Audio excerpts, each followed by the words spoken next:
Here at Double Clutch, we love giving reverence to beautiful, unique automobiles, and this 1937 Alfa Romeo epitomizes those descriptions. Welcome to the House of Classics.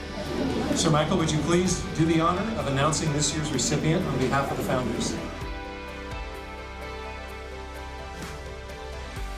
The Peninsula Classics 2018 Best of the Best Award goes to the 1937 Alfa Romeo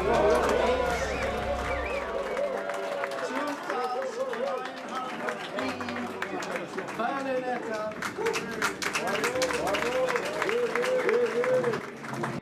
It's a beautiful piece of architecture that we love very much. And Jenny is still trying to figure out how she can wear it.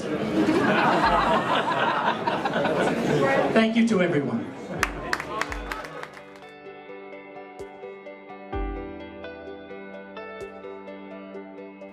This is the Best of the Best award. Very prestigious, the most prestigious.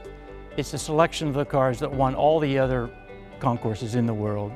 Being in the company of the best winners is as good as you get. Is this your favorite car in your collection? Tonight it is.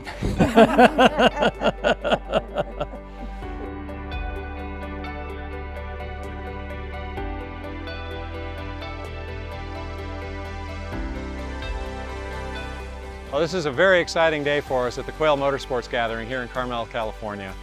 This is perhaps what you're looking at is the most well-traveled 1937 Alfa Romeo 2900B in the world. And its final stop on its world tour is here with us at the Quail Motorcycle Gathering. David and Ginny Sidoric were kind enough to bring this car for us to all appreciate. We're at the end of its run. It's here, it's immortalized. I have a feeling it's going to be a long time before another car literally wins the trifecta of classic car awards. And here it is with us today.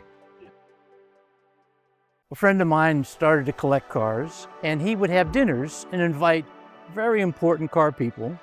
So he would ask each of these people, if you could have only one car, what would it be? And every single time the answer was a 2.9 Alfa Romeo, which is this car right here. And it took me the better part of 30 years to end up here. It's the prototype long chassis 2.9. It's the prototype touring Berlinetta. It was the Paris show car. It was the show car at Milan. And finally, it was the show car in Berlin. It's the beginning of Superleggera, the lightweight system that Touring created. It has some unique features with no running boards on this one. This one has a grille that's laid back, independent front suspension, transaxle in the back, independent rear suspension. On the other side of this plexiglass window is the gas cap. You have to go inside there to put gasoline in this car. You can't put it in through the back seat, so you have to put it in through the trunk. You reach in here, and you reach up here, and you open the gas cap. You have to hold it up and somehow get the gasoline in there. Not easy at the gas station. And why make it easy, right? You don't want to take anything away from the streamlined design on the outside.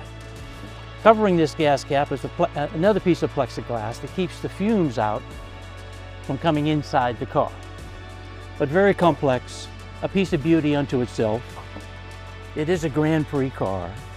The chassis and the suspension and the driveline is Grand Prix quality. And it drives that way with a piece of sculpture wrapped all around it. It's the most sophisticated pre-war car at the time.